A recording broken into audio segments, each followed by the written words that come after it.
நாளைக்கான வீடியோக்கான ப்ரோமோ தாங்க வந்திருக்கு. ப்ரோமோ வந்து சூப்பரா இருந்துச்சு அப்படின்னு தாங்க சொல்லணும். அதாவது நம்ம அறிவும், மணியும் சேர்ந்து நம்ம பாரதியோட மனசை குழப்பி எப்படியாவது கல்யாணத்தை பிரிக்கணும் அப்படின்னு சொல்லிட்டு பிளான் போட்டுக்கிட்டு இருக்காங்க அப்படின்னு தாங்க சொல்லணும். அதை பார்க்குறதுக்கு முன்னாடி நம்ம சேனலை மட்டும் மறக்காமல் லைக் அண்ட் சப்ஸ்கிரைப் மட்டும் பண்ணிடுங்க. ஃபஸ்ட்டு எடுத்தோடனே நம்ம அறிவு இருக்கார்ல, அறிவு வந்து இதெல்லாம் சரியாக வராது. நம்மகிட்ட காசு வாங்கிட்டு அவனை பாரு, அவன் என்ன செஞ்சுக்கிட்டு இருக்கான், அவனை கூப்பிட்டு ஒரு விரட்டுனா சரி வரும் அப்படின்னு சொல்லிட்டு மணி கால் பண்ணி வாயா அவனை மீட் பண்ணணும் அப்படின்னு சொல்லிட்டு கூப்பிட்றாரு. சரி சார் இந்த வாரேன் அப்படிங்கிற மாதிரி சொல்லிட்டு மணி வந்துடுறாங்க. ஒரு பப்ளிக் பிளேஸில் ஒரு ரோட்டில் வச்சு மீட் பண்ணுற மாதிரி காட்டிக்கிட்டு இருக்காங்க. அப்போ வந்து நம்ம அறிவு வந்து சொல்கிறாரு, என்னையா நினச்சிக்கிட்டு இருக்க, நான் யார் யார் பார்க்கக்கூடாதுன்னு நினச்சோமோ, யாருக்கெல்லாம் விஷயம் தெரியக்கூடாதுன்னு நினச்சோமோ எல்லாமே நடந்து போச்சு. இப்போ பார்த்தா என் மாப்பிள்ளைக்கு நான் தான் இந்த இந்த கல்யாணத்தை கெடுக்கிறதுக்கான வேலையெல்லாம் பண்ணுறேன், தெரிஞ்சு போச்சு. இப்போ நான் எது செஞ்சாலும் அது என் மேலே தான் பழி வரும். இப்போ என்ன செய்கிறது அப்படிங்கிற மாதிரி வந்து அறிவு கேட்டுக்கிட்டு இருக்காரு. அதை பற்றி ஏன் சார் நீங்கள் கவலைப்படுறீங்க?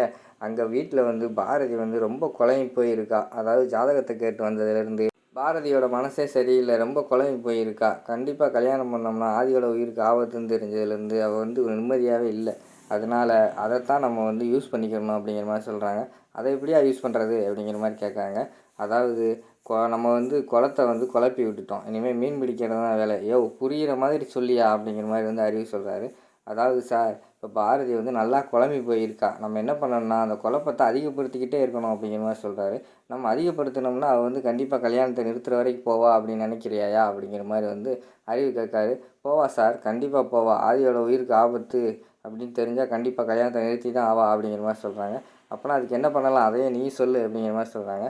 இப்போ ஆல்ரெடி வந்து பாரதி குழம்பி போயிருக்கால, நம்ம வந்து ஆதியை சும்மா விடக்கூடாது. அடிக்கடி வந்து ஆதிக்கு ஏதாவது ஒரு சின்ன சின்ன குடைச்சல் கொடுத்துக்கிட்டே இருக்கணும். நம்ம குடைச்சல் சிறுசாக கொடுத்தாலும் ஆதி வந்து அதை பெருசாக ஃபீல் பண்ணுற மாதிரி நம்ம பாரதிக்கிட்ட வந்து காட்டணும்.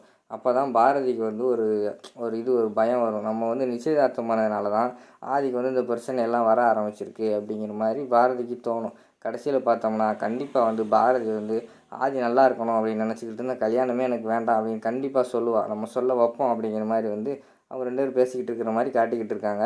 அதோட பார்த்திங்கன்னா இந்த ப்ரோமோவே முடிச்சிடுறாங்க.